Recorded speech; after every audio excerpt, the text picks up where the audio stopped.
బంగాళాఖాతంలో ఏర్పడిన వాయుగుండం తీరాన్ని తాకడంతో ఆంధ్రప్రదేశ్ రాష్ట్రం ఉలిక్కిపడింది. ఆకాశం దట్టమైన మేఘాలతో నిండిపోగా గంటల వ్యవధిలోనే పరిస్థితులు పూర్తిగా మారిపోయాయి. ముఖ్యంగా కోస్తా ఆంధ్ర తీరంలో గాలి వేగం పెరగడంతో జనజీవనం అస్తవ్యస్తంగా మారింది. వర్షపు చినుకులు మొదలై ఇప్పుడు భారీ వర్షాలు కురుస్తూ ఉన్నాయి.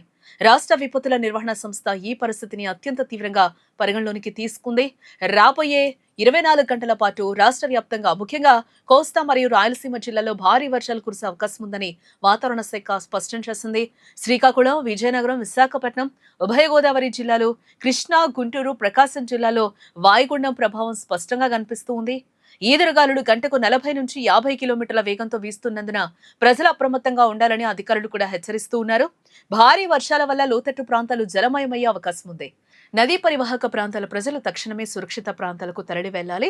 పాత భవనాలు, బలహీనంగా ఉన్న నిర్మాణాలు కూలిపోయే ప్రమాదం ఉన్నందున ఆయా భవనాల్లో నివసించే వారు జాగ్రత్తలు వహించాలి. ముఖ్యంగా వర్షం కురిసే సమయంలో భారీ వృక్షాలు, విద్యుత్ స్తంభాల కింద అస్సలు నిలబడకూడదని కూడా అధికారులు సూచిస్తూ ఉన్నారు. సముద్రం అల్లకల్లోలంగా మారినందున మత్స్యకారులకు కఠినమైన ఆదేశాలు కూడా జారీ అయ్యాయి. ఏ ఒక్కరు కూడా సముద్రంలోకి వేటకు వెళ్లకూడదు. సముద్రంలో ఉన్న మత్స్యకారులందరూ కూడా వెంటనే సమీప తీరాలకు చేరుకోవాలని రేడియోల ద్వారా, స్థానిక అధికారుల ద్వారా సూచనలు వెళ్లాయి. తీర ప్రాంతాల్లో అలల తీవ్రత ఎక్కువగా ఉండే అవకాశం ఉన్నందున తీరం వెంబడి నివసించే ప్రజలు సురక్షిత ప్రాంతాల్లోనే ఉండాలని విపత్తు నిర్వహణ సంస్థ కోరింది.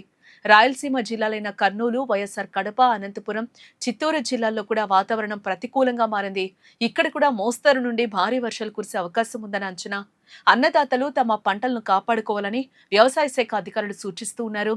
కోసిన పంటలను తడవకుండా పాలిథీన్ కవర్లలో కప్పడం లేదా సురక్షిత ప్రాంతాలకు తరలించడం చేయాలి. పంట పొలాల్లో నీరు నిల్వ ఉండకుండా కూడా చూసుకోవాలని చెప్తూ ఉన్నారు. ప్రభుత్వ యంత్రాంగం యుద్ధ ప్రాతిపదికన స్పందిస్తూ ఉంది. జిల్లా కలెక్టర్లు అప్రమత్తమయ్యారు. ఇప్పటికే అత్యవసర పరిస్థితులు తలెత్తకుండా కంట్రోల్ రూమ్లు సిద్ధం చేశారు. ఏ చిన్న అపాయం జరిగినా లేదా సహాయం కావాలన్నా ప్రభుత్వం ఏర్పాటు చేసిన టోల్ ఫ్రీ నెంబర్లకైతే ఫోన్ చేసి సమాచారం వెంటనే అందించాలి. సహాయక బృందాలు ఎప్పటికప్పుడు పరిస్థితిని పర్యవేక్షిస్తూ ఉన్నాయి.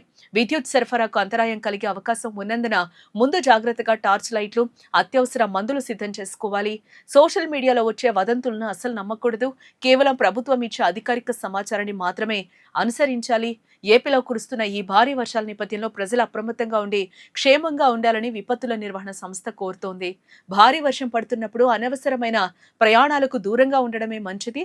వాహనదారులు కూడా గాలి తీవ్రతకు తగ్గట్టుగా వాహనాలను నెమ్మదిగా నడపాలని, చెట్ల కింద పార్కింగ్ చేయొద్దని కూడా సూచనలు జారీ అయ్యాయి.